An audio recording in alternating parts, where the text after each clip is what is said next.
from the Commie days. Daniel, a tycoon in this place now, I was saying the other days, came as an apprentice to yours truly. Only gave him 40%. That was not good enough for him. On that trip we did to start a beautiful friendship. That's the end of Casablanca for you. The movie.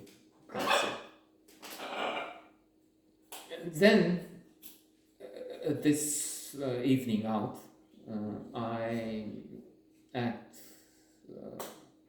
lamentably, immorally, disgusting, I was, and took Nikki on from him. Well, I don't know if it was meant to be, but that's payback coming later.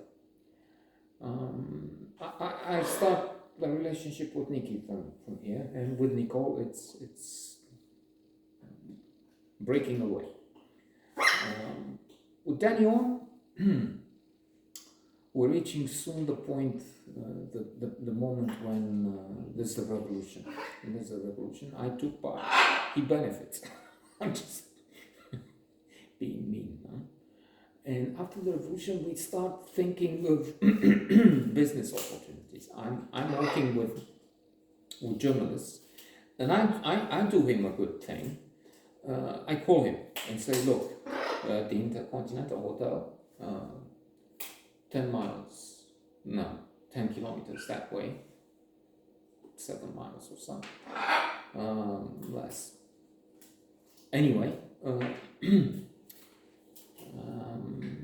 there were many journalists. That's how I met Michael Myers first, and he puts me in his article, quotes Berlin high school student who sold tanks on the streets and so on. Something I'm very proud of and boast every other 3 episodes here. Then James Roy from Time. I also worked for Helsinki and Sanomat a little bit, a couple of days from Finland. A journalist who would nearly pass out at noon, drinking a lot. Very nice guy, paid $100 a day, and took a few, 2, 3 people to help him.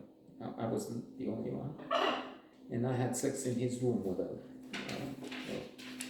colleague of mine, a woman would-be journalist. I mean, not with him. Taking advantage of the fellow. He was a free spirit, very open mind, very nice fellow. And then for quite a few weeks with Radio Sweden, 6 weeks or so. First, and then another journalist came from the same place before interest would phase out. But now I'm trying to have some order here and concentrate on a few characters along the way. But just to mention the background. So I called Daniel and tell him, look, you can come and work here. And he worked for Newsweek for a few days because in the meantime I met the fellow James Wild, somebody fascinating. A journalist who was 50, 60, I don't know at the time. Had experience, white hair, extremely intelligent. And outliers. He was the quintessence in a way of outliers, the other classic of Malcolm Gladwell, classical psychology. 10,000 hours of experience, of study over 10 years, that's 3 hours a day, and you can become with some other elements associated, one of the best. And then he looks at Beatles, Mozart, Termina, Steve Jobs, Bill Gates, and others. But the Chinese, the Asian culture of work, there's a problem with work more. The rice, which is at the bottom, the core of that culture and how it demands so much from you, and as opposed to corn maize here in the West, in how intensive their training were. And James Wilde, with his experience, could look here and say FSNM, Salvation Front, would is lying about not taking part in elections. They will, and they did. They will win the elections and so on. The new communists. An analysis, perfect. But I'm supposed to concentrate on, at least to some extent, on Daniel. He did work with Newsweek for some days, but then Newsweek time would go and come back, but briefly, because this country was in the news, interesting for articles as long as it was burning, just with the revolution. Then minors and agitation and intensity of events and scandalous happenings, but then not so much. So, looking for other opportunities, I partnered with, I'm thinking to call him Seneca, the other friend, the longest time I've been friends with someone is with, let's say, Seneca. And I was still working with journalists, but with my financing, with the money I made, they would be invested somehow in some small activities like going to the West and taking things which were in short supply or non-existent in the companies days. Now they're coming slowly to the market. So taking those things, a bit of a commerce, a trade, import, not much to export. So now export. And Daniel was doing the same. So another period of some friction came when Daniel took some money to bring in some things. He took some things for him. He took some things for us, for Seneca and I. And I think we went to talk to him near board, his parents, while he was still living with his parents, the 5th floor, modest place. And there was an argument because Seneca and I, we thought he was charging too much for bringing those things. Okay, so I brought you the things, and there's the extra for bringing them. And the extra was, I can't remember, it was 20% was something which somehow argued over. How can you charge that?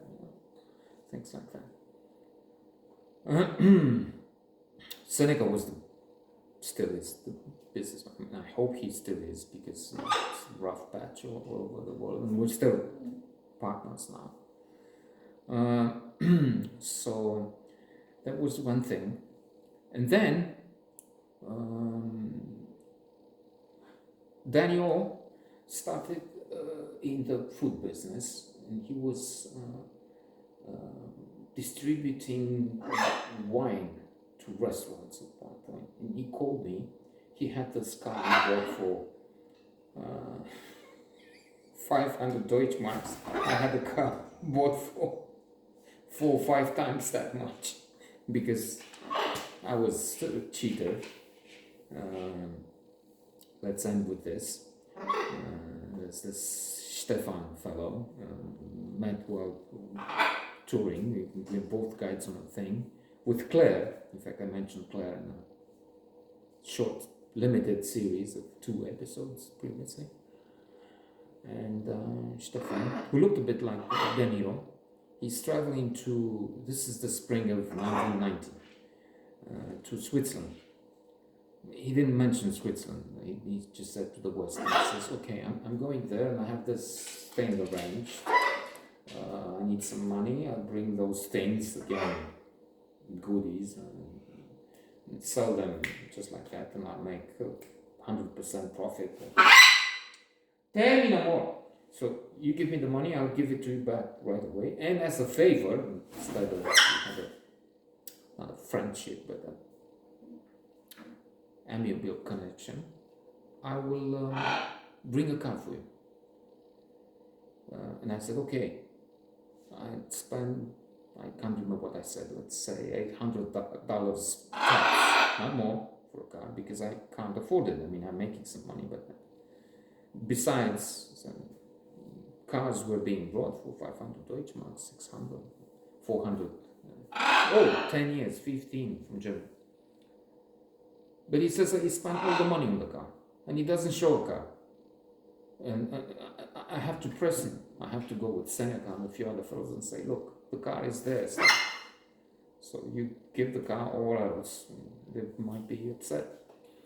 Sort of pushing the issue, yes, but there was no car, no money. And he asked for 2,000. So 2,500, 1,500 he would use and give back. That was the plan. And 1,000, let's say $1,000 maximum for. And he came with no money back, with no car. Eventually the car is in a service, totaled. Probably he was paid to get the car out. He didn't spend any money. He took $2,500 all for his own thing. Who knows what he did? Made 5,000 out of it. Wasted it at the casino. I don't know. But that was the end of this connection. Fuck up. The car is in service. The car is stolen from the service, and will continue tomorrow.